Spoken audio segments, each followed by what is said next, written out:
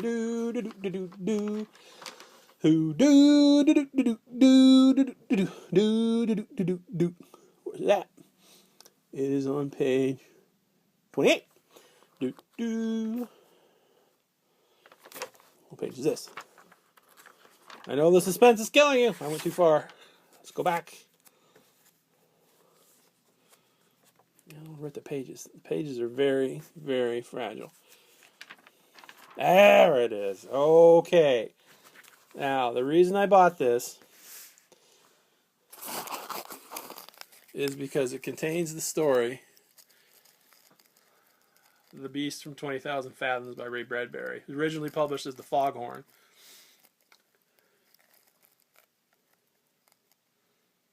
Rawr. I picked this up, and obviously, this got translated into film as The Beast from 20,000 Fathoms, or digital if you prefer, which is one of my favorite Ray Harryhausen movies, and probably a lot more important than you think for a lot of reasons.